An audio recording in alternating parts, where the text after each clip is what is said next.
Salam damai sejahtera dalam Tuhan kita Yesus Kristus. Shalom, selamat pagi dan selamat hari Sabat. Kita ada di tanggal 9 Januari tahun 2021. Sebelum kita dengarkan pekabaran firman Tuhan, mari kita berdoa. Bapa di surga, terima kasih untuk kesempatan belajar firman-Mu pagi ini. Biarlah kiranya pekabaran firman-Mu boleh menjadi bagian kami, boleh menegur hidup kami dan memberikan kepastian dalam janji-janji Tuhan dalam hidup kami. Terpuji nama Tuhan, dalam nama Yesus kami telah berdoa. Amin. Renungan hari ini kita dengan judul Jikalau anak, maka ahli waris. Jikalau anak, maka ahli waris. Roma 8 ayat 17. Dan jika kita adalah anak, maka kita juga adalah ahli waris.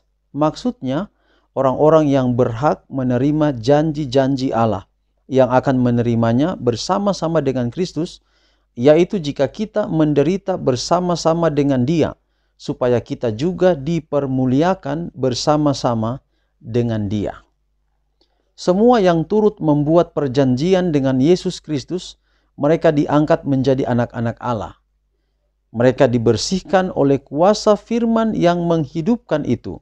Maka malaikat-malaikat ditugaskan untuk melayani mereka. Mereka dibaptiskan di dalam nama Bapa, Anak, dan Roh Suci. Mereka menjanjikan diri hendak menjadi anggota-anggota yang aktif dari jemaatnya di dunia ini.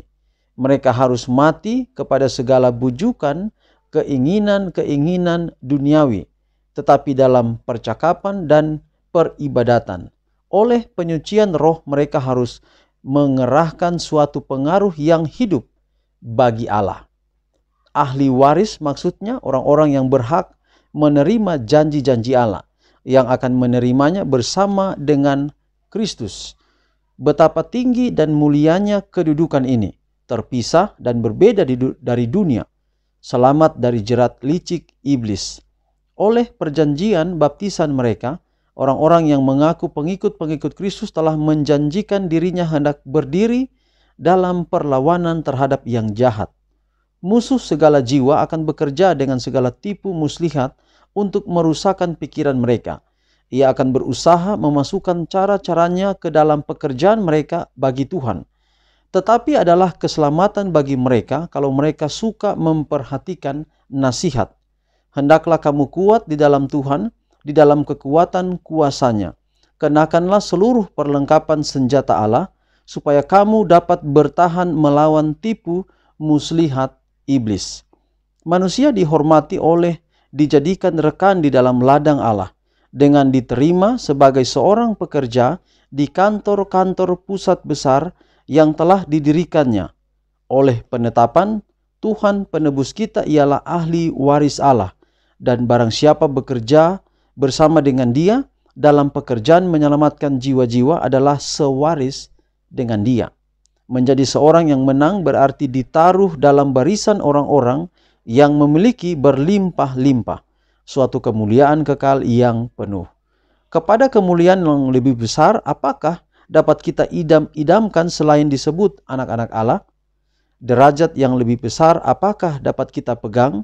Warisan yang lebih besar, apakah dapat kita peroleh? Daripada yang datang kepada segala orang yang menjadi waris Allah dan sewaris dengan Kristus. Saudaraku, kita tidak hanya diangkat menjadi anak-anak Allah, tetapi kita juga adalah ahli waris. Apa yang dimaksud dengan ahli waris? Adalah kita berhak memperoleh segala janji-janji Allah. Apa janji Allah? Janji Allah adalah keselamatan, adalah hidup kekal.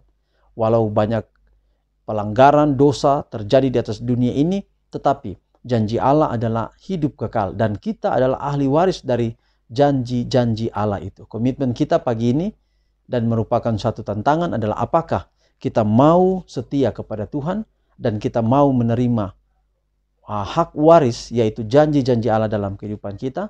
Inilah akan menjadi pergumulan kita waktu demi waktu di hari yang akan datang. Tapi panggilan kepada kita, mari kita setia agar supaya kita dapat menerima tidak hanya hak sebagai anak Allah, tetapi ahli waris kerajaan Allah. Tuhan berkati kita dalam pekabaran pagi ini. Kita berdoa.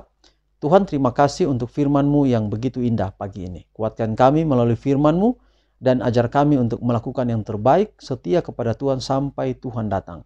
Agar warisan kerajaan Allah dapat kami peroleh dan itu cuma-cuma Tuhan berikan untuk kami. Bapa, terima kasih Engkau dengar doa kami. Pelihara kami sepanjang sabat ini dalam perbaktian, dalam peribadatan. Tuhan akan melindungi, menyertai selalu. Bagi saudara kami yang lain yang tidak bersabat, dalam aktivitas mereka juga Tuhan berkati. Inilah doa kami, terpuji nama Tuhan. Dalam nama Yesus kami sudah berdoa. Amin. Saudaraku, demikian renungan kita hari ini. Sampai jumpa renungan kita besok. Tuhan memberkati kita semua. Shalom.